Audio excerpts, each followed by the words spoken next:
கர்த்தருக்குள் பிரியமானவர்களே, நவம்பர் 22.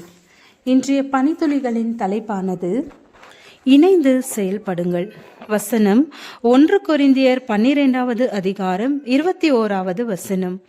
கண்ணானது கையை பார்த்து நீ எனக்கு வேண்டுவதில்லை என்றும், தலையானது கால்களை நோக்கி நீங்கள் எனக்கு வேண்டுவதில்லை என்றும் சொல்லக்கூடாது. 2000 ஆண்டு ஜியா ஹைக்கியா தன்னுடைய பார்வையை இழந்தான். அவருடைய நண்பன் ஜியா வெங்கி தான் குழந்தையாய் இருக்கும்போது அவனுடைய கைகளை இழந்தான். ஆனால் அவர்களின் ஊனத்தை மேற்கொள்ளும் வழியை அவர்கள் கண்டுபிடித்தனர். நான் அவனுடைய கைகள், அவன் என்னுடைய கண்கள் என்று ஹைக்சியா சொல்லுகிறான். இருவரும் இணைந்து சீனாவிலுள்ள அவர்களுடைய சிறிய கிராமத்தை மாற்றத்திற்குள்ளாக்கினார். 2002 ஆண்டிலிருந்து இந்த நண்பர்கள் நிலத்தை புதுப்பிக்க பிரயாசப்பட்டனர். ஒவ்வொரு நாளும் ஹைக்சியா வெங்கியின் முதுகில் ஏறிக்கொண்டு இருவரும் ஆற்றை கடந்து செல்வார். பிறகு வெங்கி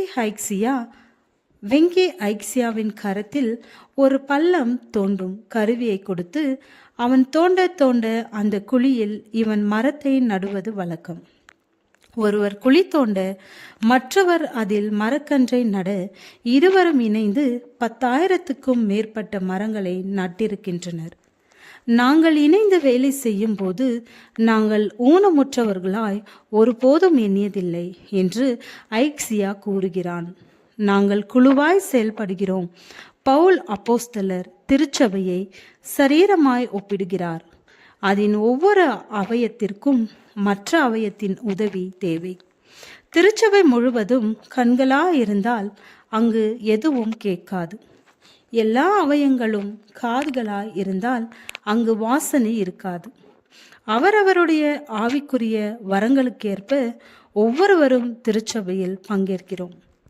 ஜியா ஐக்சியா மற்றும் வெங்கியை போல நாமும் நம்முடைய பலத்தை இணைத்தால் உலகத்திற்கு ஒரு மாற்றத்தை கொண்டு வரலாம்.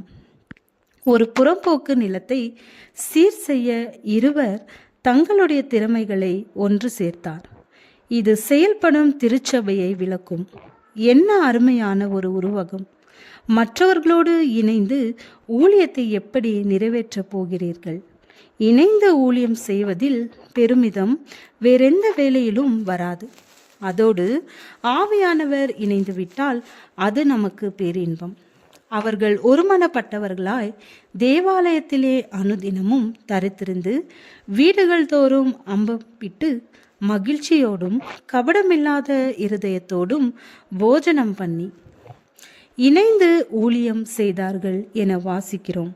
நீங்கள் ஜெபம். பரிசுத்த பிதாவே, எனக்கு ஆவிக்குரிய வரங்களை தந்து சபையாகிய சரீரத்தில் பொருந்தியதற்காக நன்றி. ஆமேன்.